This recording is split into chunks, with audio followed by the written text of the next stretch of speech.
ಉಳಿತಾರೆ ಮತ್ತೊಮ್ಮೆ ಕಾರ್ಯಕ್ರಮಕ್ಕೆ ಸ್ವಾಗತ. ನಮಸ್ತೆ. ತಾವಾಗ ಹೇಳಬೇಕಾದ್ರೆ ಕಳೆದ ಸಂಚಿಕೆಯಲ್ಲಿ ಒಂದು ಮಾತನ್ನೇ ಹೇಳಿದ್ರಿ, ಛಂದಸ್ಸಿನ ಬಗ್ಗೆ ಗೊತ್ತಿರಬೇಕು ಅಂತ. ತಾವು ಛಂದಸ್ಸಿನ ಬಗ್ಗೆ ಕಲಿತವರು.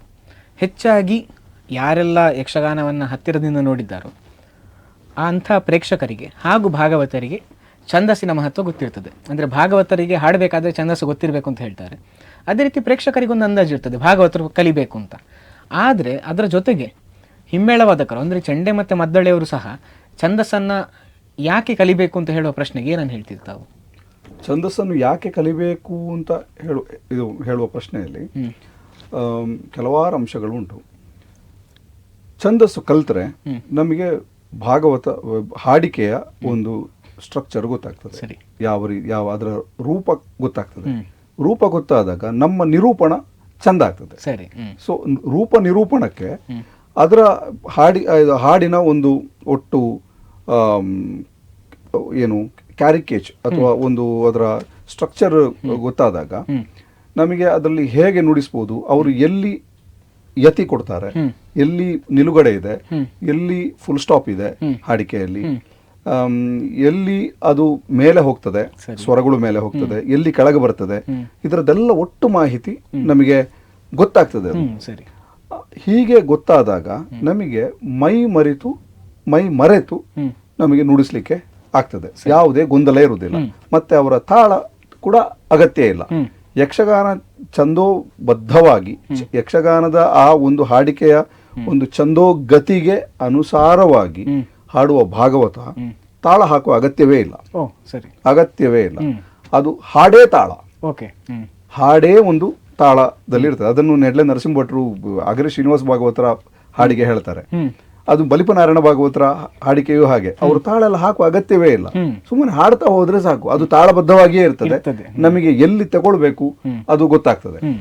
ಸೊ ಹೀಗೆ ಆದಾಗ ನಮಗೆ ಪೂರಕವಾದಂತಹ ಭಾವಯುಕ್ತವಾದಂತಹ ನುಡಿತಗಳನ್ನು ನುಡಿಸ್ಲಿಕ್ಕೆ ಆಗ್ತದೆ. ಅದರಿಂದ ಪ್ರೇಕ್ಷಕನ ಮನ ಮುಟ್ತದೆ. ಸೊ ಈ ಚಂದ ಅಟ್ಲೀಸ್ಟ್ ಎಲಿಮೆಂಟರಿ ನಾಲೆಜ್ ಆದರೂ ಕೂಡ ಒಬ್ಬರಿಗೆ ಇದು ಚೆಂಡೆ ಮೊದಲೇ ನುಡಿಸುವವರಿಗೆ ಛಂದಸ್ಸಿನ ಅರಿವಿರಬೇಕಾಗ್ತದೆ. ತುಂಬಾ ಪುಸ್ತಕಗಳು ಉಂಟು. ಒಂದು ಎಲಿಮೆಂಟರಿ ಯಕ್ಷಗಾನ ಛಂದಸ್ಸು ಅಂತ ಕಬಿನಾಲೆ ವಸಂತ ಭಾರದ್ವಾಜರು ಪುಸ್ತಕ ಬರೆದಿದ್ದಾರೆ. ಅದು ಡಾಕ್ಟರೇಟ್ ಥೀಸಿಸ್ ಅವರದ್ದು, ವಿದ್ವಾಂಸರಾದ ಕಬಿನಾಲೆ ವಸಂತ ಭಾರದ್ವಾಜರು. ಆಮೇಲೆ ಯಕ್ಷಗಾನ ಛಂದೋಂಬುದಿ ಅಂತ ಹೇಳಿ ಶಿವಂತೂರು ನಾರಾಯಣ ಶೆಟ್ಟರದ್ದು ಭಾರಿ ಒಳ್ಳೆ ಪುಸ್ತಕ. ಅದನ್ನು ನೋಡ್ಬೋದು. ಅದರಲ್ಲಿ ತುಂಬಾ ಉದಾಹರಣೆಗಳಿದೆ. ಪ್ರತಿ ಛಂದಸ್ಸಿಗೂ ಅದಕ್ಕೆ ಹೊಂದುವಂತಹ ಒಂದು ಅದರ ಫಾರ್ಮುಲಾ, ಅದರ ಇದು ಏನು ವಿವೃತಿಗಳು ಮತ್ತೆ ಉದಾಹರಣೆ ಪದ್ಯಗಳು ಯಾವ ಪ್ರಸಂಗದಿಂದ ಅದನ್ನೆಲ್ಲ ಕೊಟ್ಟಿದ್ದಾರೆ. ಸೊ ಅದನ್ನೆಲ್ಲ ನೋಡಿಕೊಳ್ಬೋದು. ಮತ್ತೆ ಇನ್ನೂ ಹೈಯರ್ ಲೆವೆಲ್ಗೆ ಹೋಗ್ಬೇಕು ಅಂತಂದ್ರೆ ನಮ್ಮ ಸೇಡಿಯಾಪು ಕೃಷ್ಣ ಭಟ್ರ ಛಂದೋಗತಿ ಅಂತ ದೊಡ್ಡ ಒಂದು ಕಾಣಿಕೆ. ಯಕ್ಷಗಾನ ಛಂದಸ್ಸಿಗೆಲ್ಲ ಒಟ್ಟು ಛಂದೋ ಪ್ರಕಾರಕ್ಕೆ ದೊಡ್ಡ ಕಾಣಿಕೆ ಅದು. ಆ ಪುಸ್ತಕವನ್ನು ನೋಡಿದ್ರೆ ನಮಗೆ ಯಕ್ಷಗಾನದ ಮಟ್ಟುಗಳ ಹಿಂದೆ ಇರುವಂತಹ ಒಂದು ಸೈಂಟಿಫಿಕ್ ಒಂದು ಏನು ಅಪ್ರೋಚ್ ಅದರ ಜ್ಞಾನ ಅದು ನಮಗೆ ಯಕ್ಷಗಾನ ಛಂದೋಗತಿ ಪುಸ್ತಕದಿಂದ ನಮಗೆ ಪಡೀಲಿಕ್ಕೆ ಆಗ್ತದೆ. ಅದು ಏನು ಛಂದೋಗತಿ ಅಂದ್ರೆ ಏನು? ಅದು ತಾಳವೂ ಹೌದು, ಒಂದು ಅಳತೆಯೂ ಹೌದು, ಅದರಲ್ಲಿ ನಾದವೂ ಇದೆ. ಅದೆಲ್ಲ ಒಟ್ಟಿಗೆ ಇರುವಂತಹ ಒಂದು ಅಂಶ ಅದು ಛಂದೋಗತಿ ಅಂತ ಹೇಳೋದು. ಸೊ ಅದು ಗೊತ್ತಾಗ್ತದೆ ನಮಗೆ. ಸೊ ಇಷ್ಟು ಗೊತ್ತಿದ್ರೆ ನಿಮಗೆ ಎಂಜಾಯ್ ಮಾಡ್ಲಿಕ್ಕೆ ಆಗ್ತದೆ. ಹಾಗೆ ಎಲ್ಲಿ ಎಷ್ಟು ನುಡಿಸ್ಬೇಕು, ಯಾವಾಗ ನುಡಿಸಬಾರದು, ಎಷ್ಟು ನುಡಿಸಬೇಕು ಅಂತ ಹೇಳೋದಕ್ಕಿಂತಲೂ ಎಲ್ಲಿ ನುಡಿಸಬಾರದು ಅಂತ ಹೇಳೋದು ತುಂಬಾ ಮುಖ್ಯ. ಅದು ನಮಗೆ ಗೊತ್ತಾಗ್ತದೆ. ಹಾಗೆ ಸರಿ. ತಮ್ಮ ಮಾವ ಲಕ್ಷ್ಮೀ ಶಮ್ಮಣ್ಣರು ಅವರು ಕೂಡ ಯಕ್ಷಗಾನದಲ್ಲಿ ಬಹಳ ಪಾಂಡಿತ್ಯ ಹೊಂದಿದವರು, ಅದೇ ರೀತಿ ಅಷ್ಟೇ ಮೇರು ಕಲಾವಿದರು ಕೂಡ ಹೌದು. ನಿಮಗೆ ಅವರ ಒಡನಾಟ ಹೇಗೆ, ಮತ್ತೆ ಅವರು ತಮ್ಮ ಮೇಲೆ ಬೀರಿದಂಥ ಪ್ರಭಾವ ಏನು ಅಂತ? ನಾನು ಎಳವೆಯಲ್ಲಿರುವಾಗ ನನಗೆ ಪುತ್ತೂರು ಶ್ರೀಧರ ಭಂಡಾರಿ ಅವರ ಕೆಲವು ಆಟಗಳಿಗೆ, ಮಳೆಗಾಲದ ಇದು ತಿರುಗಾಟಕ್ಕೆಲ್ಲ ನಾನು ಜೊತೆಯಾಗಿ ಚೆಂಡೆ ಮೊದಲು ನುಡಿಸ್ಲಿಕ್ಕೆ ಹೋಗ್ತಾ ಇದ್ದೆ. ಆವಾಗ ಚಿಪಾಲ್ ಕೃಷ್ಣ ಬಲ್ಲಾಲ್ರ ಒಡನಾಟ ಸಿಕ್ಕಿತ್ತು. ಅದ್ರ ಜೊತೆಗೆ ಲಕ್ಷ್ಮೀ ಶಮ್ಮಣ್ಣಯ್ಯರ ನಮ್ಮ ಮಾವ, ನನಗೆ ಹೆಣ್ಣು ಕೊಟ್ಟ ಮಾವ, ಅವರ ಒಡನಾಟ ಸಿಕ್ಕಿತ್ತು. ಅವರದ್ದೆಲ್ಲ ಒಂದು ಬಾಣಿ ಅದು ಏನಂದರೆ ಕುದುರೆಕೊಳ್ಳು ರಾಮ್ ಭಟ್ರು, ದೊಡ್ಡ ಕುದುರೆಕೊಳ್ಳು ರಾಮ್ ಭಟ್ರ ಶಿಷ್ಯ ಇವರಂತೆ, ಯಾರು ಚಿಪ್ಪಾರ ಕೃಷ್ಣ ಬಲ್ಲಾಳರಂತೆ. ಮತ್ತೆ ಮಾಂಬಾಡಿ ನಾರಾಯಣ ಭಾಗವತರು, ಅವರ ಶಿಷ್ಯಂದರು ಕುದುರೆಕೊಳ್ಳು ರಾಮ್ ಭಟ್ರಂತೆ. ಸೊ ರಾಮ್ ಭಟ್ರ ಶಿಷ್ಯ ಇವರಂತೆ, ಯಾರು ಚಿಪ್ಪಾರ ಕೃಷ್ಣ ಬಲ್ಲಾಳರು. ಚಿಪ್ಪಾರ ಕೃಷ್ಣ ಬಲ್ಲಾಳರ ಒಟ್ಟಿಗೆ ಕೆಲಸ ಮಾಡಿದವರು ಲಕ್ಷ್ಮೀ ಶಮ್ಮಣ್ಣ ಧರ್ಮಸ್ಥಳ ಮೇಳದಲ್ಲಿ. ಸೊ ಇದೆಲ್ಲ ಒಂದು ರೀತಿಯ ಪರಂಪರೆಯ ಮದ್ದಳೆ ವಾದನದ ಕ್ರಮ. ನಮ್ಮ ಪದ್ಯಾಣ ಶಂಕರನಾಯ ಭಟ್ರು. ಸೊ ಇವರ ಒಡನಾಟದಿಂದಾಗಿ ನನಗೆ ಅವರ ಹತ್ತಿರದಿಂದ ಮದ್ದಳೆಯ ಕೆಲವು ಸೂಕ್ಷ್ಮಗಳನ್ನೆಲ್ಲ ಕಲೀಲಿಕ್ಕೆ ಸಾಧ್ಯ ಆಯಿತು. ಅವರು ಚಾಪು, ಆ ಮದ್ದಳೆಯ ಚಾಪು, ನಾನು ಘಂಟಾಘೋಷವಾಗಿ ಹೇಳ್ತೇನೆ, ಅಷ್ಟು ಚಂದದ ಚಾಪು ಪ್ರಸ್ತುತ ಎಲ್ಲಿಯೂ ನಾನು ನೋಡ್ಲಿಲ್ಲ, ಎಲ್ಲಿಯೂ ನೋಡ್ಲಿಲ್ಲ. ಅದು ಎಲ್ಲರೂ ಒಪ್ಪುವಂತ ವಿಷಯ. ಅದರ ಬಗ್ಗೆ ಇದು ಇಡೀ ತೆಂಕುತಿಟ್ಟು ಯಕ್ಷಗಾನ ಹೆಮ್ಮೆ ಪಡಬೇಕು. ಮತ್ತೆ ಗುಮ್ಕಿಯ ನಾದ, ಮತ್ತೆ ಆ ಗುಮ್ಕಿಯಲ್ಲಿ ವೆರೈಟೀಸ್ ಆಫ್ ಗುಮ್ಕೀಸ್, ಅದು ಲಕ್ಷ್ಮೀ ಶಮ್ಮಣ್ಣರು ಗ್ರೇಟ್ ಅದು. ಸೊ ಮತ್ತೆ ಉರುಳಿಕೆಯಲ್ಲಿ ಅವರು 2 ಬಗೆಯ ಉರುಳಿಕೆಯನ್ನು ನುಡಿಸ್ತಾರೆ. ಒಂದು ಉರುಳಿಕೆಯಲ್ಲಿ ಟಕ ಟಕ ಟಕ ಟಕ ಅಂತ ಸೌಂಡ್ ಕೇಳ್ತದೆ, ಅದೊಂದು ತರಕಡ, ಅದು ಒಂದು ಬಗೆಯ ಉರುಳಿಕೆ. ಅಂದ್ರೆ ಅದರ ನಾದವನ್ನು ಹೇಳ್ತಾ ಇರೋದು, ಶಬ್ದವನ್ನು ಹೇಳ್ತಾ ಇರೋದು. ಇನ್ನೊಂದು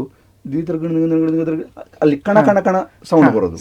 ಅದು ಆ ಪದ್ಯದಲ್ಲಿರುವ ಸುನಾದಕ್ಕೆ ಪೂರಕವಾದ ನಾದಾವರಣವನ್ನು ಒದಗಿಸುವಂತಹ ಆ ಉರುಳಿಕೆಗಳು. ಅದು ಬಿಡ್ತಿಗೆ ಟೈಮಲ್ಲೆಲ್ಲ ಅದರದ್ದು ಆ ಪ್ರಸ್ತುತಿ ತುಂಬಾ ಚಂದ ಕೇಳುತ್ತದೆ.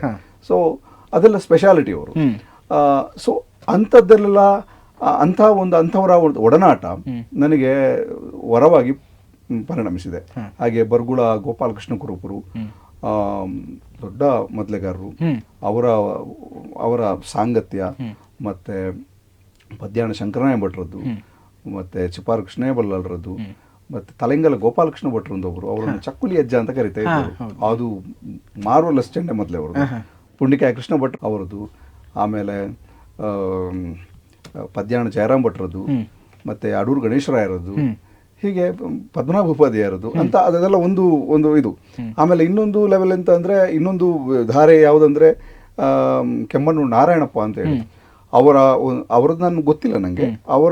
ಅವರ ಬಗೆ ಎಲ್ಲ ನಾನು ಕೇಳಿದ್ದೇನೆ. ಬಲಿಪ ನಾರಾಯಣ ಭಾಗವತರು ತುಂಬಾ ಹೇಳ್ತಾರೆ, ದಿವಾಣ ಭೀಮ್ ಭಟ್ರು, ನೆಡ್ಲೆ ನರಸಿಂಹ ಭಟ್ರು. ಸೊ ಅದೊಂದು ಇನ್ನೊಂದು ರೀತಿಯ ಒಂದು ಚಂದ ಅದು. ಸೊ ಇವರೆಲ್ಲರ ಕೇಳ್ಮೆಯಿಂದ ಅವರೆಲ್ಲರ ಆಶೀರ್ವಾದ, ಅವರೆಲ್ಲ ಮದ್ದಳೆ ಚೆಂಡೆ ಮದ್ದಳೆ ನುಡಿಸುವ ಒಂದು ಕ್ರಮ, ಅದನ್ನು ಕೇಳಿ ಆನಂದ ಪಟ್ಟ ನನ್ನ ಭಾವ ಸಮೃದ್ಧಿ, ಇದರಿಂದೆಲ್ಲ ಆಗಿ ನನ್ನ ಮೇಲೆ ಇವರೆಲ್ಲರ ಒಂದು ಆಶೀರ್ವಾದ, ಅಂದ್ರೆ ಅದರಿಂದ ಪ್ರಭಾವಿತನಾಗಿ ಅದನ್ನು ನಾನು ತೆಗೆದುಕೊಂಡು ಆದ ಆಶೀರ್ವಾದವೇ ಇದು. ಹೀಗೆ ಸರ್, ಈಗ ತಾವು ಶಾಸ್ತ್ರೀಯ ಮೃದಂಗವನ್ನು ಕೂಡ ಕಲಿತವರು. ತಾವು ಶಾಸ್ತ್ರೀಯ ಮೃದಂಗವನ್ನು ಕಲಿತದ್ದು ತಮಗೆ ರಂಗದಲ್ಲಿ, ಈಗ ಹೆಚ್ಚಾಗಿ ಹೇಳುವಾಗ ಒಂದು ಮಾತಿದೆ, ಈ ಯಕ್ಷಗಾನಕ್ಕೆ ಹೇಳಿಕೊಂಡೊಂದು ಇಷ್ಟು ಲಿಮಿಟೆಡ್ ಸೆಟ್ ಆಫ್ ರಾಗಾಸ್ ಅಂತ ಹೇಳಿಕೊಂಡಿದೆ. ಅದನ್ನು ಕೆಲವರು 32 ರಾಗ ಅಂತ ಹೇಳ್ತಾರೆ, ಇನ್ನು ಕೆಲವರು ಮಟ್ಟುಗಳು ಅಂತ ಹೇಳ್ತಾರೆ. ಅದನ್ನು ಬಿಟ್ಟು ಕೆಲವರೀಗ ಹೊಸ ರಾಗಗಳನ್ನೇನಾದರೂ ಬಳಸ್ತಾರೆ ಅಂತ ಆದರೆ, ಆ ರಾಗಗಳ ಬಳಕೆಗೆ ಸರಿಯಾಗಿ ತಮ್ಮ ಮದ್ದಳೆ ವಾದನೆ ಏನಿದೆಯೋ ಅದಕ್ಕೆ ಅದು ಸಹಕಾರಿಯಾಗಿತ್ತ, ಅಥವಾ ಯಾವ ರೀತಿ ನಿಮಗೆ ಅದು ಸಹಕಾರಿಯಾಗಿದೆ ಅಂತ? ಒಳ್ಳೆಯ ಪ್ರಶ್ನೆ ಇದು. ಹೌದು, ನಾನು ಶಾಸ್ತ್ರೀಯ ಸಂಗೀತದ ಮೃದಂಗ ಅಭ್ಯಾಸವನ್ನು ಕೂಡ ಕೊಂಚ ಮಟ್ಟಿಗೆ ಮಾಡಿದ್ದೇನೆ. ನನ್ನ ಗುರುಗಳಾದಂತಹ ಕುಕ್ಕಿಲ ಶಂಕರ ಭಟ್ರು ಪುತ್ತೂರಲ್ಲಿರುವಾಗ ನಾನು ಕಲಿತಾ ಇದ್ದೆ. ಆಮೇಲೆ ಮಂಗಳೂರಿಗೆ ಬಂದ ಮೇಲೆ ತೃಚಿ KR ಕುಮಾರ್ ಗುರುಗಳು, ಅವರ ಒಂದು ಆಶೀರ್ವಾದ ಕೂಡ ನನ್ನ ಮೇಲೆ ಇದೆ. ನನಗೆ ತುಂಬಾ ಅದರಲ್ಲಿ ಇದು ಪ್ರಗತಿ ಇದು ಒಂದು ಅಭ್ಯಾಸ ಮಾಡಲಿಕ್ಕೆ ಆಗಲಿ ಕಲಿಯುವ ಒಂದು ಅವಕಾಶ ನನಗೆ ಒದಗಿ ಬರಲಿಲ್ಲ. ಆದ್ರೂ ಒಂದು ಸ್ವಲ್ಪ ಕೊಂಚ ಮಟ್ಟಿನ ಪ್ರವೇಶ ನನಗೆ ಮೃದಂಗಾಭ್ಯಾಸದಲ್ಲಿ ಇದೆ. ಇದು ಯಕ್ಷಗಾನಕ್ಕೆ ಪೂರಕವ ಅಂತ ಹೇಳುವ ನಿಮ್ಮ ಒಂದು ಪ್ರಶ್ನೆ. ಈಗ ಮಟ್ಟುಗಳು ಅಂತ ನೀವೇನು ಕರಿತೀವಿ, ಮಟ್ಟುಗಳು ಅಂದ್ರೆ ಕೇವಲ ರಾಗ ಮಾತ್ರವ ಅಥವಾ ಸ್ಟ್ರಕ್ಚರ? ಇದು ನನ್ನಲ್ಲಿ ಇನ್ನೂ ಕೂಡ ಒಂದು ಗೊಂದಲ ಇದೆ.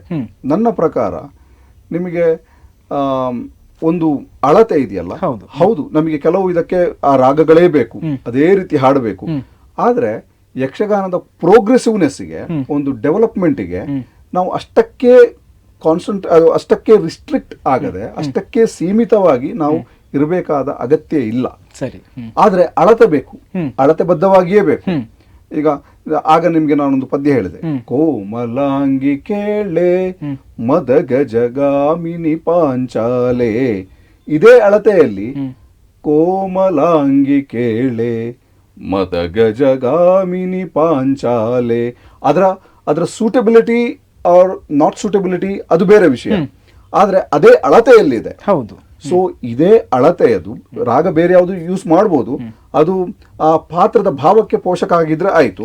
ಪೋಷಕ ಆಗಿದ್ರೆ ನಮಗೆ ಯೂಸ್ ಮಾಡೋದಕ್ಕೆ ಏನು ಅಡ್ಡಿ ಇಲ್ಲ, ಬೇರೆ ರಾಗಗಳನ್ನು ಮಾಡ್ಬೋದು ಅಂತ ನನಗೆ ಅನಿಸ್ತದೆ. ಇದು ಡಿಬೇಟೇಬಲ್ ಇಶ್ಯೂ, ಡಿಬೇಟೇಬಲ್ ಇಶ್ಯೂ, ಇದು ನನ್ನ ವೈಯಕ್ತಿಕ ಅಭಿಪ್ರಾಯ. ಆ ಪಾತ್ರದ ಒಂದು ಭಾವಶಿಲ್ಪಕ್ಕೆ ಪೂರಕವಾದಂತಹ ಯಾವುದೇ ರಾಗವನ್ನು ಯೂಸ್ ಮಾಡಿ, ಬಟ್ ಅಳತೆಯಲ್ಲಿ, ಸರಿ, ಆ ಮಟ್ಟಿನಲ್ಲಿ, ಮಟ್ಟು ಅಂದ್ರೆ ಅಳತೆ ಅಂತ ಹೇಳಿ ನನ್ನ ಒಂದು ಇದು ಈ ರಾಗಗಳು ಮತ್ತೆ ತಾಳದ ಚೌಕಟ್ಟಲ್ಲಿ ಇರುವಂತಹ ಒಂದು ಸಂಗತಿ, ಅದು ಅಷ್ಟರಲ್ಲಿದ್ರೆ ಯೂಸ್ ಮಾಡ್ಬೋದು ಅಂತ ಅನಿಸ್ತದೆ. ಸೊ ಇದಕ್ಕೆ ಮದ್ದಳೆ ನುಡಿಸೋದು, ಮೃದಂಗದ ಪೆಟ್ಟು ಹಾಕ್ಬೋದಾ ಬೇಡವಾ, ಅದು ಒಂದು ಮೃದಂಗದ ಪೆಟ್ಟು ಆ ಪದ್ಯದ ಭಾವಕ್ಕೆ ಪೋಷಕವಾಗಿದ್ರೆ ಖಂಡಿತ ಹಾಕಬಹುದು. ಅದನ್ನು ಪದ್ಯವನ್ನು ಮೀರಿಯೂ ಹೋಗಬಾರ್ದು, ತುಂಬಾ ಕಮ್ಮಿಯೂ ಆಗಬಾರ್ದು, ಹಾಗಿದ್ರೆ ಯೂಸ್ ಮಾಡ್ಬೋದು ಅಂತ.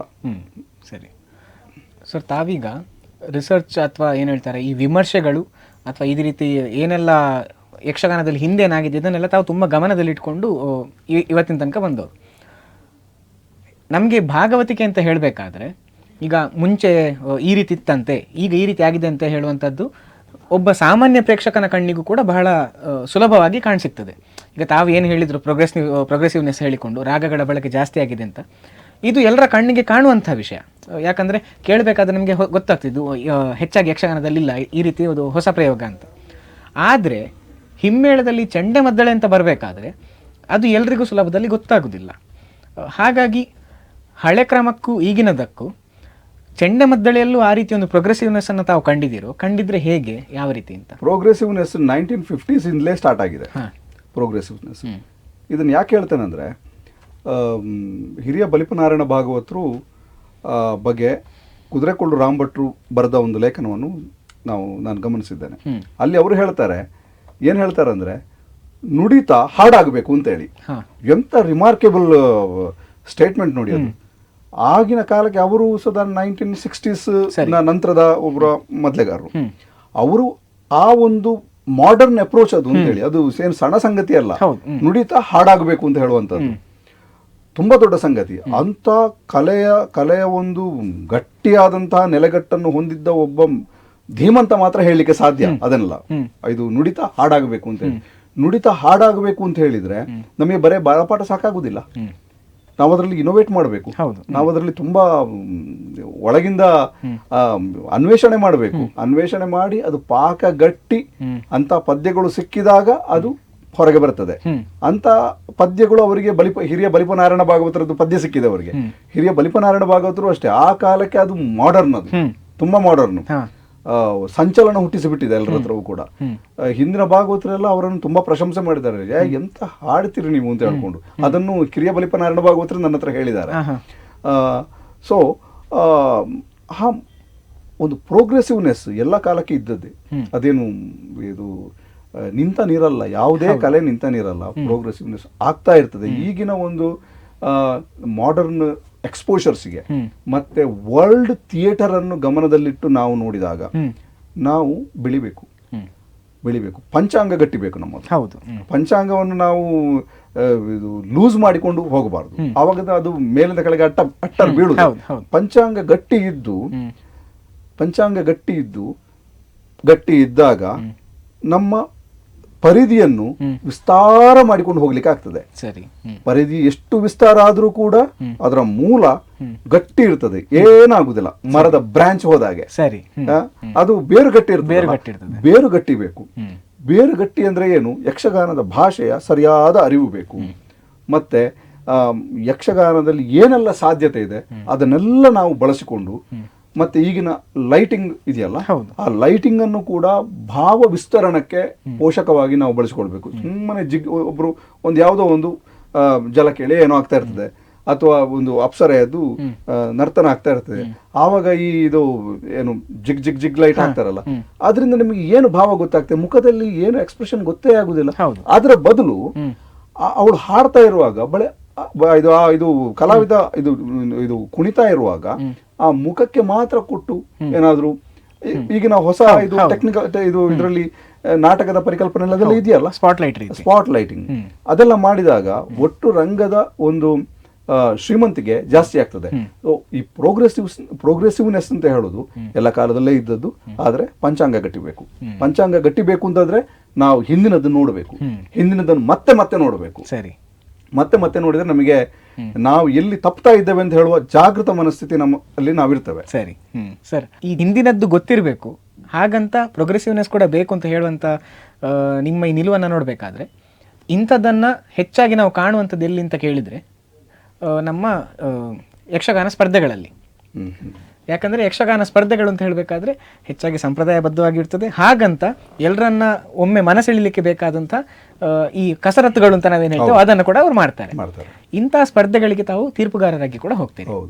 ಹಾಗಾಗಿ ಒಬ್ಬ ತೀರ್ಪುಗಾರರಾಗಿ ನೀವು ಹೋಗಬೇಕು ಅಂತಾದ್ರೆ, ಇಷ್ಟು ತಂಡಗಳ ಪ್ರದರ್ಶನಗಳನ್ನ ನೋಡಿಕೊಂಡು ನೀವು ಮಾರ್ಕ್ ಹಾಕಬೇಕು ಅಂತಾದ್ರೆ ನಿಮಗೆ ಅಂತ ಇನ್ ದ ಸೆನ್ಸ್ ಜನರಲ್ ಆಗಿ ತೀರ್ಪುಗಾರರಿಗೆ ಬೇಕಾದಂಥ ಸೂಕ್ಷ್ಮಮತಿ ಏನು ಮತ್ತು ಆ ಸ್ಥಾನ ಎಷ್ಟು ಜವಾಬ್ದಾರಿಯುತವಾದದ್ದು ಅಂತ?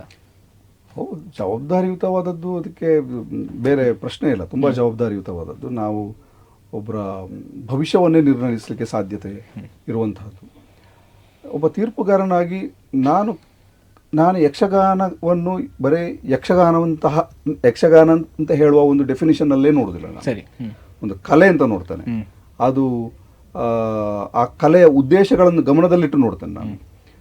ಯಾವುದೇ ಆಖ್ಯಾನ ಇರಲಿ, ಆ ಆಖ್ಯಾನದ ಒಂದು ಪ್ರಬಂಧ ಧ್ವನಿ ಏನಿರ್ತದೆ, ಮೂಲ ಆಶಯ ಏನಿರ್ತದೆ, ಅದು ಏನು ಅಂತ ನೋಡ್ತಾನೆ. ಅದಕ್ಕೆ ಪೂರಕವಾದ ಅಂಗೀರಸಗಳು ಯಾವೆಲ್ಲ ಅದನ್ನು ಗಮನಿಸ್ಕೊಳ್ತಾನೆ. ಸ್ಥಾಯಿ ಭಾವ ಯಾವುದು, ಸಂಚಾರಿ ಭಾವಗಳು ಯಾವುದು, ಮೂಲ ಪ್ರಸಂಗದ ಮೂಲ ರಸ ಸ್ಥಾನ ಯಾವುದು, ಅದನ್ನೆಲ್ಲ ನೋಡಿಕೊಂಡು ನಾನು ಅದನ್ನು ಗಮನದಲ್ಲಿ ಇಟ್ಟುಕೊಳ್ತೇನೆ. ಒಂದು.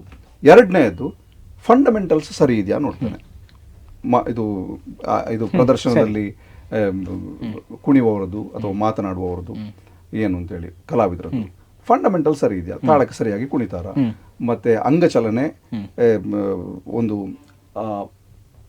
ಲಾಜಿಕ್ ಆಗಿ ಉಂಟಾ, ಅದರಲ್ಲಿ ಅನೌಚಿತ್ಯ ಏನಾದ್ರೂ ಉಂಟಾ, ಅನೌಚಿತ್ಯ ಇಲ್ವಾ ಅದನ್ನು ನೋಡ್ತೇನೆ. ಮಾತಿನಲ್ಲಿ ಅನೌಚಿತ್ಯ ಉಂಟಾ ಅದು ನೋಡ್ತೇನೆ. ಮತ್ತೆ ಸಂಪ್ರದಾಯವೂ ಬೇಕು. ಸಂಪ್ರದಾಯ ಮತ್ತು ಸತ್ವ ಈ ಎರಡರಲ್ಲಿ ನಾನು ಕಲೆಯ ದೃಷ್ಟಿಯಿಂದ ನೋಡುವಾಗ ನನ್ನದೊಂದು ಸ್ವಲ್ಪ ಸತ್ವಕ್ಕೆ ಜಾಸ್ತಿ, ಸತ್ವ ಜಾಸ್ತಿ ಇದ್ದು ಸಂಪ್ರದಾಯ ಸ್ವಲ್ಪ ಕಮ್ಮಿ ಇದ್ರೂ ಕೂಡ ನನಗೇನದು ಅಕ್ಷಮ್ಯ ಅಂತ ನನಗೆ ಅನಿಸುವುದಿಲ್ಲ. ನಾನು ಸತ್ವಕ್ಕೆ ಜಾಸ್ತಿ ಇದು ನನ್ನ ಬೆಂಬಲ, ನನ್ನ ಮಾರ್ಕ್ ಸತ್ವಕ್ಕೆ. ಸತ್ವ ಸುಲಭ ಇಲ್ಲ. ಸಂಪ್ರದಾಯ ಅಥವಾ ಒಂದು ವ್ಯಾಕರಣ ಒಂದು ಹೀಗೆ ಬರಬೇಕು, 2 ದಸ್ತು 3 ಅಟ್ಟಹಾಸ, ಅದು ನಾನು ಎಕ್ಸಾಂಪಲ್ ಹೇಳಿದೆ ಅದೇ, ಅದು ಸುಲಭ ಮಾಡ್ಬೋದು, ಮೆಕ್ಯಾನಿಕಲ್ ಆಗ್ತದೆ ಅಂತ.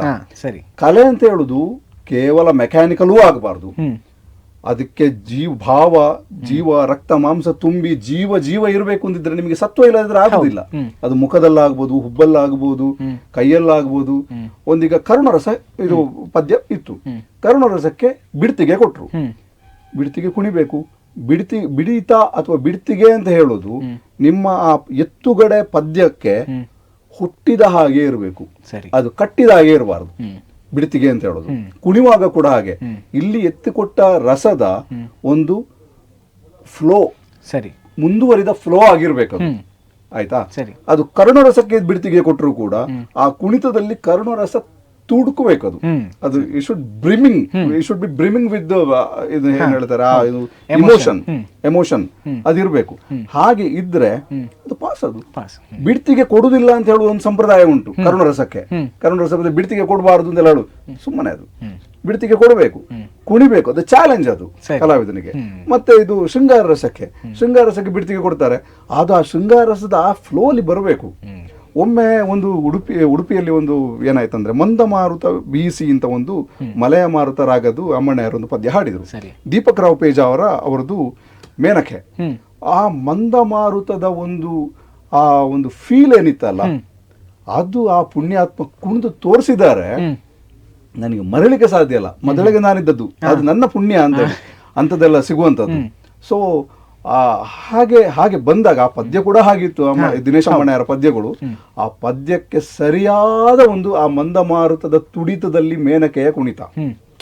ಸೊ ಅದು ಹೇಳ್ತಾ ಇರೋದು ನಾನು, ಬಿಡ್ತಿಗೆ ಪದ್ಯದ ಭಾಗ ಆಗಿರಬೇಕು, ಕುಣಿತ ಕೂಡ ಭಾಗ ಆಗಿರಬೇಕು. ನಮ್ಮ ಮಂಟಪ ಪ್ರಭಾಕರ ಉಪಾಧ್ಯಾಯರೆಲ್ಲ ಸಿದ್ಧ ಪುರುಷರು ಆ ಲೆಕ್ಕದಲ್ಲಿ. ಅದನ್ನೆಲ್ಲ ಅದು ಎಲ್ಲರೂ ಮತ್ತೆ ಮತ್ತೆ ನೋಡಬೇಕಾದಂಥ ಪ್ರಸ್ತುತಿ ಮಂಟಪ ಪ್ರಭಾಕರ ಉಪಾಧ್ಯಾಯರದು.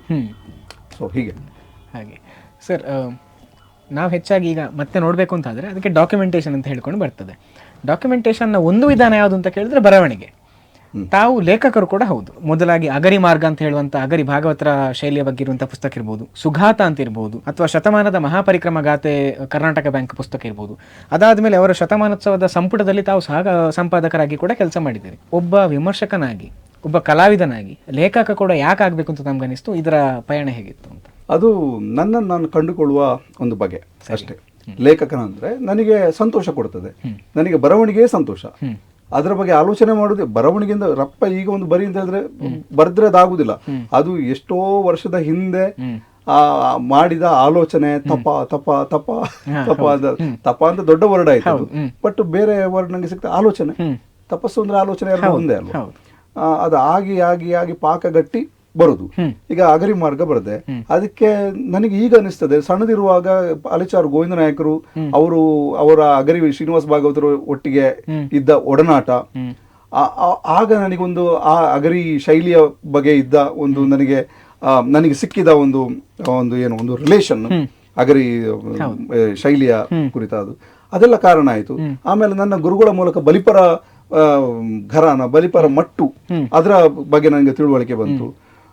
ಸೊ ಇದೆಲ್ಲ ಯಾವುದೋ ಒಂದು ಪ್ರಾಪ್ತಿಯಿಂದ ಒದಗಿ ಬರುವಂಥದ್ದು ಅಂತೇಳಿ. ಹಾಗೆ ಅಗರಿ ರಘುರಾಮ್ ಭಾಗವತರ ಜೊತೆ ಒಂದು ಕೆಲಸ ಮಾಡಿದ್ದೆ. ಏನಂದ್ರೆ ಇಡೀ ದೇವಿ ಮಹಾತ್ಮೆ ಪ್ರಸಂಗವನ್ನು ಅಗರಿ ಶ್ರೀನಿವಾಸ ಭಾಗವತರೇ ಬರೆದದ್ದು, ಅವರದ್ದೇ ವಾಯ್ಸ್ ಅಲ್ಲಿ, ಅಗರಿ ರಘುರಾಮ್ ಭಾಗವತರ ವಾಯ್ಸ್ ಅಲ್ಲಿ ನಾವು ರೆಕಾರ್ಡ್ ಮಾಡಿದ್ದೇವೆ. ಇಡೀ ದೇವಿ ಮಹಾತ್ಮೆಯ ಪ್ರಸಂಗ ಎಲ್ಲಾ ಪದ್ಯಗಳು ಯಾವುದು ಬಿಡ್ಲಿಲ್ಲ. ಅಗರಿ ಶ್ರೀನಿವಾಸ ಭಾಗವತರು ಏನೆಲ್ಲ ಬರ್ದಿಯಾರ ಅದನ್ನೆಲ್ಲ ಒಂದು ಡಾಕ್ಯುಮೆಂಟ್ ಮಾಡಿದ್ದೇವೆ. ಸೊ ಅದೊಂದು 2-3 ತಿಂಗಳ ಅವರ ಜೊತೆಗಿನ ಒಡನಾಟ. ಸೊ ಇದೆಲ್ಲ ಅಗರಿ ಮಾರ್ಗಕ್ಕೆ ಪೂರಕ ಆಯಿತು. ಹಾಗೆ ಸುಘಾತ ನನ್ನಲ್ಲಿದ್ದ ಚಿಂತನೆಗಳು, ಯಕ್ಷಗಾನ ನುಡಿತದ ಚಿಂತನೆಗಳಾಗ್ಲಿ, ಅದರ ಒಂದು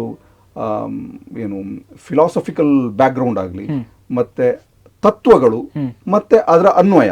ಅದು ಆ ಸುಘಾತದಲ್ಲಿ 2 ಭಾಗ ಇದೆ. ಒಂದು ತತ್ವ ಪಾರ್ಟ್, ಮತ್ತೊಂದು ಅನ್ವಯ ಪಾರ್ಟ್. ವಾದನದ ತತ್ವಗಳು ಮತ್ತೆ ಅದರ ಅನ್ವಯವನ್ನು ನಾನು ಬೇರೆ ಬೇರೆ ಕಲಾವಿದರು ಹೇಗೆ ನುಡಿಸಿದ್ದಾರೆ, ಬಲ್ಲಾಳರಾಗಿರ್ಬೋದು, ದಿವಾಣ ಭೀಮಭಟ್ರಾಗಿರ್ಬೋದು, ಅಂತವರೆಲ್ಲ ಹಿರಿಯ ವಾದಕರ ಒಂದು ಪರಿಚಯ ಅಲ್ಲ, ಅವರ ಕಲಾ ನಿಪುಣತೆ, ಅದರ ಒಂದು ಅವಲೋಕನವನ್ನು ಮಾಡಿದ್ದಾರೆ. ಇದು ಯಕ್ಷಗಾನದ ಮಟ್ಟಿಗೆ ಈ ರೀತಿಯ ಗ್ರಂಥ ಇಲ್ಲ ಅಂತ ಗೊತ್ತಿಲ್ಲ ನನಗೆ, ನನ್ನ ಇದಕ್ಕೆ ಗೊತ್ತಿಲ್ಲ. ಅದನ್ನು ಹಿರಿಯ ಕಲಾವಿದರಾಗ್ಲಿ ಮತ್ತೆ ಸಾಹಿತಿಗಳಾಗ್ಲಿ ಅದನ್ನೆಲ್ಲ ಮೆಚ್ಚಿದ್ದಾರೆ. ಅದಕ್ಕೆ ಶತಾವಧಾನಿ ಡಾಕ್ಟರ್ ಆರ್ ಗಣೇಶರ ಬೆನ್ನುಡಿ ಸಿಕ್ಕಿದ್ದು ನನಗೆ ದೊಡ್ಡ ಆಶೀರ್ವಾದ. ಮತ್ತೆ ಅಗರಿ ಮಾರ್ಗಕ್ಕೆ ಲಕ್ಷ್ಮೀ ತೋಳ್ಪಾಡಿ ಅವರ ಒಂದು ಬೆನ್ನುಡಿ ಸಿಕ್ಕಿದ್ದು ಆಶೀರ್ವಾದ. ಸೊ ಮತ್ತೆ ಕರ್ನಾಟಕ ಮಹಾಪರಿಕ್ರಮ ಆಗುತ್ತೆ ಕರ್ನಾಟಕ ಬ್ಯಾಂಕ್ 2024 ಕರ್ನಾಟಕ ಬ್ಯಾಂಕ್ ನಾನು ದುಡಿಯುವ ಸಂಸ್ಥೆ 100 ವರ್ಷ ಆಚರಿಸಿತು. ಸೊ ಅದರ ಒಂದು ಶಾರ್ಟ್ ಬಯೋಗ್ರಫಿ ಬರೆಯುವ, ಶಾರ್ಟ್ ಜೀವನ ಚರಿತ್ರೆ ಬರೆಯುವಂತಹ ಒಂದು ಪುಣ್ಯದ ಒಂದು ಕೆಲಸ ಮತ್ತೆ ಆಶೀರ್ವಾದ ನನಗೆ ಬ್ಯಾಂಕ್ ಕೊಟ್ಟಿತ್ತು. ಸೊ ಅದನ್ನು ನಾನು ಪೂರೈಸಿದ್ದೇನೆ. ಮತ್ತೆ ಅದರ ಜೊತೆಗೆ ಇದು ಶತಮಾನೋತ್ಸವ ಸಂಪುಟ, ಅದಕ್ಕೆ ಬೇಕಾದಂತ ರಿಸರ್ಚ್ ವರ್ಕ್ ಮಾಡುವಂತ ಅವಕಾಶವನ್ನು ಬ್ಯಾಂಕ್ ಕೊಟ್ಟಿತ್ತು ನನಗೆ. ಸೊ ನಾನು ಬ್ಯಾಂಕಿನ ಮ್ಯಾನೇಜ್ಮೆಂಟ್ಗೆ ಧನ್ಯವಾದವನ್ನು ಯಾವತ್ತೂ ಹೇಳುವಂಥದ್ದು. ಇದರಲ್ಲಿ ಒಂದು ಪುಸ್ತಕಕ್ಕೆ ತಮಗೆ ಯಕ್ಷಗಾನ ಅಕಾಡೆಮಿಯ ಪ್ರಶಸ್ತಿ ಕೂಡ ಬರ್ತದೆ, ಅಗರಿ ಮಾರ್ಗಕ್ಕೆ ಬರ್ತದೆ. ಅಭಿನಂದನೆಗಳು ಸರ್ ಅದಕ್ಕೆ. ಅದೇ ರೀತಿ ಸದ್ಯದ ಮಟ್ಟಿಗೆ ನಿಮ್ಮಷ್ಟು ವಿಮರ್ಶೆ ಆಗಲಿ ಅಥವಾ ಈ ರೀತಿಯ ಒಂದು ಸಂಶೋಧನೆ ಆಗಲಿ ಯಕ್ಷಗಾನಕ್ಕೆ ಸಂಬಂಧಪಟ್ಟದ್ದು ಮಾಡ್ತಿರುವಂಥ ಕೆಲವೇ ವ್ಯಕ್ತಿಗಳಲ್ಲಿ ನೀವು ಕೂಡ ಒಬ್ಬರು. ಹಾಗಾಗಿ ಇಷ್ಟೆಲ್ಲ ಸಂಶೋಧನೆಯನ್ನು ಮಾಡಬೇಕು ಅಂತಾದರೆ ಇದರ ಕುರಿತಾಗಿ ನಿಮ್ಮ ಮುಂದಿನ ಯೋಚನೆಗಳೆಲ್ಲ ಹೇಗಿದೆ? ತಾವೇನಾದರೂ ಈ ರೀತಿ ಹೋಗಬೇಕು ಅಂತ ಹೇಳುವಂಥ ಮುಂದಿನ ಹಾದಿ ಬಗ್ಗೆ ಯೋಚನೆ ಮಾಡಿಟ್ಟಿದ್ದೀರಾ? ಹೌದು, ಒಂದು ಅಗರಿ ಮಾರ್ಗ ಬರೆದ ಹಾಗೆ ಬಲಿಪ ಮಾರ್ಗವದು ಕೂಡ ಕೆಲಸಗಳೆಲ್ಲ ಆಗಿದೆ. ಬಲಿಪರು ಬದುಕಿದ್ದಾಗ ಅವ್ರ ಜೊತೆ ಒಂದು 4-5 ತಿಂಗಳು ನಾನು ಕೂತು ಅವರ ಅನುಭವಗಳನ್ನೆಲ್ಲ ದಾಖಲು ಮಾಡಿ ಇಟ್ಟಿದ್ದೇನೆ. ಅದು ಕೆಲವಾರು ವೆಬ್ಸೈಟ್ಗಳಲ್ಲೆಲ್ಲ ಬಂದಿದೆ. ಕೆಂಡ ಸಂಪಿಗೆ ಅಂತ ಹೇಳುವ ವೆಬ್ಸೈಟಲ್ಲೆಲ್ಲ ಅದು ಬಂದಿದೆ. ಸೊ ಅದನ್ನೀಗ ಒಂದು ಪುಸ್ತಕದ ರೂಪದಲ್ಲಿ ತರುವ ಆಲೋಚನೆ ಇದೆ. ಸದ್ಯದಲ್ಲೇ ಪ್ರಕಟ ಮಾಡಬೇಕು ಅಂತ ಆಲೋಚನೆ ಇದೆ. ಆಮೇಲೆ ನನ್ನ ಗುರುಗಳಾದಂತಹ SL ಗೋವಿಂದ ನಾಯಕರು, ಗುರು ಸಮಾನರು, ಗುರುಗಳು ಅಂತಲೇ ಹೇಳ್ಬೋದು ನಾನು. ಅವರ ಬಗ್ಗೆ ಒಂದು ಸಣ್ಣ ಜೀವನ ಚರಿತ್ರೆ ಪುಸ್ತಕ ಅದು ಮಾಡಬೇಕು ಅಂತಿದ್ದೇನೆ. ನನಗೆ ನಮ್ಮ ಪ್ರಾಪ್ತಿ ಇದ್ರೆ ಸುಘಾತವನ್ನು ಆಂಗ್ಲ ಭಾಷೆಯಲ್ಲಿ ಕೂಡ ಮಾಡಬೇಕು ಅಂತ ಹೇಳುವ ಒಂದು ಆಲೋಚನೆ ಇದೆ. ಅದು ಕೆಲಸ ಆರಂಭ ಮಾಡಿದ್ದೇನೆ. ಹಾಗೆ ಬೇರೆ ಯಾವುದೇ ಒಂದು ದೊಡ್ಡ ಮಹತ್ವಾಕಾಂಕ್ಷೆಯ ಇದು ಯಾವುದೂ ಇಲ್ಲ. ಯಾಕೆಂದ್ರೆ ನನ್ನ ವೃತ್ತಿಯ ಒಂದು ನಿರ್ಬಂಧಗಳು ಅದು ನನಗೆ ಚೆನ್ನಾಗಿ ಅರಿವಿದ್ದ ಕಾರಣ ನಾನು ವೃತ್ತಿಯೊಟ್ಟಿಗೆ ನನಗೆ ಪ್ರವೃತ್ತಿಯಲ್ಲಿ ಯಾವುದೆಲ್ಲ ಮಾಡ್ಲಿಕ್ಕೆ ಆಗ್ತದೋ ಅದು ವೃತ್ತಿಗೆ ಪೂರಕ ಆಗಿರ್ಬೇಕು, ಮಾರಕ ಆಗಿರಬಾರ್ದು. ಆ ರೀತಿ ಅದಕ್ಕೆ ಬೇಕಾದಂತ ಒಳ್ಳೆ ವಾತಾವರಣ ನಮ್ಮ ಬ್ಯಾಂಕಲ್ಲಿ ನಮಗೆ ಕೊಡ್ತಾರೆ, ಏನೂ ತೊಂದರೆ ಇಲ್ಲ. ಆದ್ರೆ ವೃತ್ತಿಗೆ ಮಾರಕ ಆಗದ ನನ್ನ ಪ್ರವೃತ್ತಿಯನ್ನು ಹೇಗೆ ನಿರ್ವಹಿಸುವುದು ಅಂತೇಳಿ ಅದು ಆ ಕಾಲಕ್ಕೆ ಆಗುದು, ಯಾವುದು ನಾವು ನಿರ್ಧಾರ ಮಾಡಿ ಆಗುವಂಥದ್ದಲ್ಲ. ಸರ್, ಅದರ ಜೊತೆಗೆ ಇನ್ನೊಂದು ಮುಖ್ಯ ವಿಷಯ ಏನಂತ ಕೇಳಿದರೆ, ನಿಮ್ಮ ಮದ್ದಳೆ ವಾದನದ ಒಂದು ವೈಶಿಷ್ಟ್ಯ ಏನು ಅಂತ ಕೇಳಿದರೆ, ಭಾಗವತರೊಂದು ರಾಗದಲ್ಲಿ ಹಾಡಬೇಕು ಅಂತಾದರೆ ಅದರಲ್ಲಿ ಬರುವಂಥ ರಸ ಅಥವಾ ಭಾವ ಏನಿದೆಯೋ ಅದನ್ನು ತಾವು ಆಗಲೇ ಹೇಳಿದಾಗೆ ಮದ್ದಳೆಯಲ್ಲಿ ಕೂಡ ತರುವಂಥದ್ದು. ಅದೆಷ್ಟೋ ಬಾರಿ ನೀವು ಕೆಲವೊಂದು ಮದ್ದಳೆ ನುಡಿಸ್ತಾ ಇರಬೇಕಾದ್ರೆ ಕೆಲವು ಪದ್ಯಗಳಿಗೆ ಬಹಳಷ್ಟು ನುಡಿಸದಿದ್ದರೂ ಕೂಡ ಸಣ್ಣ ಸಣ್ಣ ಪೆಟ್ಟುಗಳನ್ನು ಮಾತ್ರ, ಅಥವಾ ಈಗ ನಮ್ಮ ಈ ಯಕ್ಷಗಾನದಲ್ಲಿ ಹೇಳಬೇಕಾದ್ರೆ ಲಘು ಪೆಟ್ಟುಗಳು ಮಾತ್ರ ಕೊಡ್ತಾ ಇದ್ರು ಕೂಡ ಅದು ಕೇಳಬೇಕಾದ್ರೆ ಅಷ್ಟೇ ಚಂದವಾಗಿ ಕೇಳ್ತದೆ. ಅದೇ ರೀತಿ ಮುಟ್ಟಬೇಕಾದಂಥ ರಸ ಹಾಗೂ ಭಾವ ಪ್ರೇಕ್ಷಕನಲ್ಲಿ ಮುಟ್ತದೆ. ಇಂಥ ಕೆಲವು ಆಯ್ಕೆಗಳು, ಈ ಕ್ರಿಯೇಟಿವ್ ಚಾಯ್ಸಸ್ ಅಂತ ನಾವೇನು ಹೇಳ್ತೇವೆ, ಇದು ನೀವು ಕಲಿಕೆ ಅಂದರೆ ನೀವು ಹೆಚ್ಚಾಗಿ ಪ್ರಾಕ್ಟೀಸ್ ಮಾಡುವಂಥ ಸಮಯದಲ್ಲಿ ಇಂಥ ರಸದ ಹಾಡನ್ನು ಬಂದರೆ ನಾನು ಈ ರೀತಿ ಒಂದು ಪ್ರಯತ್ನ ಮಾಡ್ಬೋದು ಅಂತ ಮುಂಚೆ ಯೋಚನೆ ಮಾಡಿರ್ತೀರೋ, ಅಥವಾ ಆ ಹೊತ್ತಿಗೆ ಅವರ ಹಾಡನ್ನು ಕೇಳಿ ಬರುವಂಥ ಮನೋಧರ್ಮವು ಅಂತ? ನಿಮಗೆ ಅಭಿನಂದನೆಗಳು. ಇಂಥ ಪ್ರಶ್ನೆ ತುಂಬ ಒಳ್ಳೆಯ ಆಳವಾದ ಒಂದು ಆಲೋಚನೆಗಳು ಉಳ್ಳಂಥ ಪ್ರಶ್ನೆ ಕೇಳಿದ್ದಕ್ಕೆ ಇದು ಸಾಮಾನ್ಯದಲ್ಲ. ಅಭಿನಂದನೆಗಳು. ಹೌದು, ನಾನು ಆಗ ಒಂದು ಮಾತು ಹೇಳಿದ್ದೆ, ಎಲ್ಲಿ ನುಡಿಸಬಾರ್ದು ಅಂತ ಗೊತ್ತಿರಬೇಕು ಅಂತ ಹೇಳಿ. ಪದ್ಯದ ಕೇಂದ್ರದಲ್ಲಿ ಒಂದು ರಸ ಇರ್ತದೆ. For example ಶೋಕಭಾವ, ಕರುಣರಸ. ಕರುಣರಸ ಬಂದಾಗ ಮೊದಲಗಾರ ಆದವ ಅದಕ್ಕೆ ತುಡಿತಾ ಬೇಕು, ಆ ಪದ್ಯಕ್ಕೆ ತುಡಿತಾ ಬೇಕು. ಕೆಲವೊಮ್ಮೆ ನಾವು ಮೌನವಾಗಿರಬೇಕಾಗ್ತದೆ. ಮೌನವಾಗಿದ್ದಾಗ ಭಾಗವತನ ಹಾಡು ತುಂಬಾ ಎಕ್ಸ್ಪೋಸ್ ಆಗಿ ಕೇಳ್ತದೆ. ಸರಿ, ನಾವು ಏನಾದ್ರೂ ಪೆಟ್ಟು ಕೊಟ್ರೆ, ನುಡಿತ ಬಾರಿಸಿದ್ರೆ ಅದು ಆ ಪದ್ಯ ಯಾವ ಕೆಲಸ ಮಾಡಬೇಕು ಅದಕ್ಕೆ ನಾವು ಅಡ್ಡಿಯಾಗ್ತವೆ, ಎಫೆಕ್ಟಿವ್ನೆಸ್ ಕಮ್ಮಿ ಮಾಡ್ತದೆ. ಹೌದು, ಆ ಕೆಲಸ ಮಾಡಬೇಕು, ನಾವು ಬಿಡಬೇಕು ಕೆಲಸ ಮಾಡ್ಲಿಕ್ಕೆ ಬಿಡುವುದು ಮೌನದಲ್ಲೇ ಸಾಧ್ಯ ಆಗ್ತದೆ.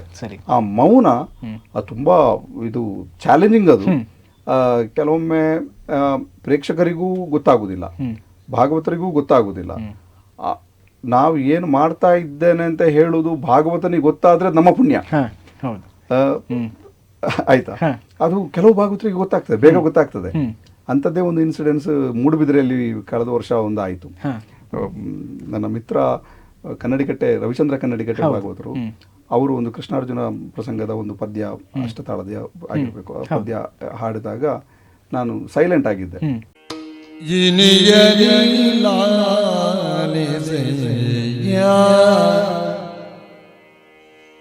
ಪೇಳುವೆ ನಿನ್ನ ಮನಸ್ಸಿನ ಘನವ್ಯತೆಯ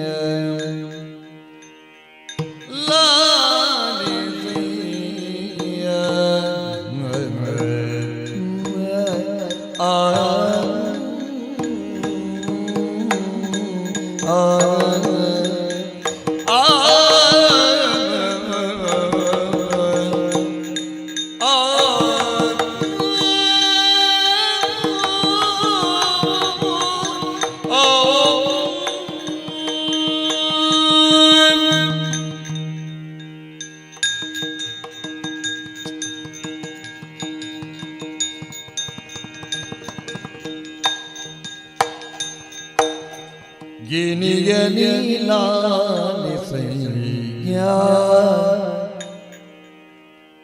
ಬೀಳುವೆ ನಿನ್ನ ಮನಸ್ಸಿನ ಘನವ್ಯತೆಯ ಪೇಳುವೆ ನಿನ್ನ ಮನಸ್ಸಿನ ಘನವ್ಯತೆಯ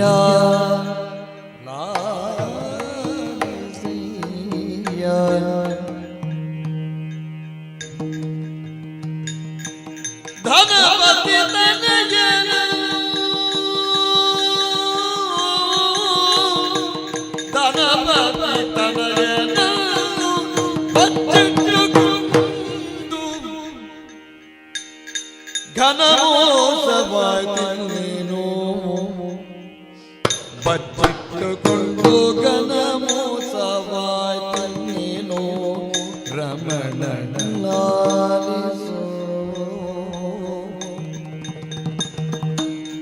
ಇನಿಯನಿ ಲಾಲಿಸಯ್ಯ ಪೀಳುವೆ ನಿನ್ನ ಮನಸ್ಸಿನ ಘನವ್ಯತೆಯ ಲಾಲಿಸಯ್ಯ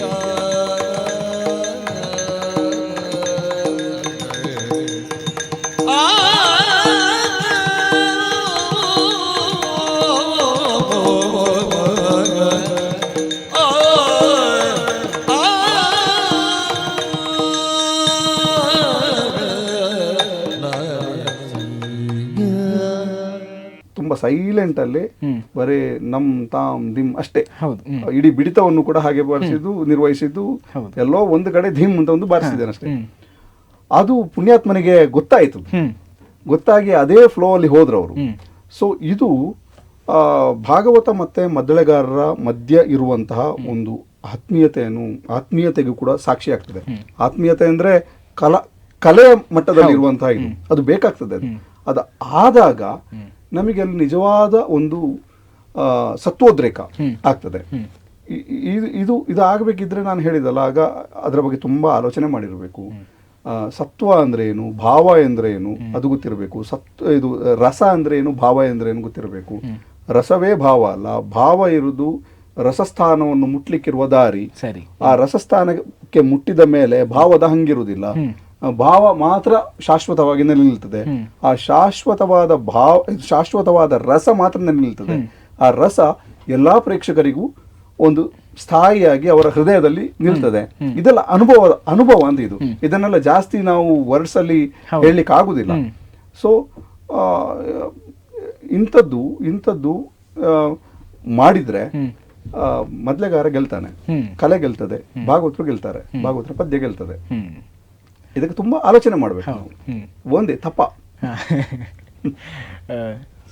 ತಾವೀಗ ತಪ ಅಂತ ಹೇಳಬೇಕು ಅಂತಾದ್ರೆ ಹೆಚ್ಚಾಗಿ ಎಲ್ಲ ವಿಷಯಗಳಲ್ಲೂ ನಮಗೆ ವ್ಯತ್ಯಾಸ ಗೊತ್ತಿರಬೇಕು ಅಂತ ಕೂಡ ನೀವು ಹೇಳಿದ್ರಿ. ಅಂದರೆ ರಸ ಇರ್ಬೋದು, ಭಾವ ಇರ್ಬೋದು. ಅದೇ ರೀತಿ ನಾವು ಇನ್ನೊಂದು ವ್ಯತ್ಯಾಸ ಏನು ಹೆಚ್ಚಾಗಿ ಎಲ್ಲರೂ ಚೆಂಡೆಮದ್ದಳೆಯವರಲ್ಲಿ ಬಯಸುವುದು ಅಂತ ಹೇಳಿದರೆ, ಯಾವ ವೇಷಕ್ಕೆ, ಯಾವ ರೀತಿಯ ವೇಷಕ್ಕೆ, ಯಾವ ವೇಗದಲ್ಲಿ, ಯಾವ ಲಯದಲ್ಲಿ, ಯಾವ ಗತಿಯಲ್ಲಿ ಬಾರಿಸಬೇಕು ಹೇಳುವಂಥ ವಿಷಯಗಳನ್ನು ಕೂಡ ಅವ್ರು ಸರಿಯಾಗಿ ಅರ್ತಿರಬೇಕು ಅಂತ ಹೇಳ್ತಾರೆ. ಈಗ ಹೆಚ್ಚಾಗಿ ಏನಾಗಿದೆ ಅಂತ ಹೇಳಿದ್ರೆ, ಕೆಲವರ ಒಂದು ವಾದ ಇದೆ, ಕಾಲಮಿತಿ ಬಂದ ಮೇಲೆ ಮೊದಲಿನಿಂದ ಕೊನೆ ತನಕ ಹೆಚ್ಚು ಕಡಿಮೆ ಒಂದೇ ವೇಗದಲ್ಲಿ ಹೋಗ್ತಾ ಇರ್ತದೆ.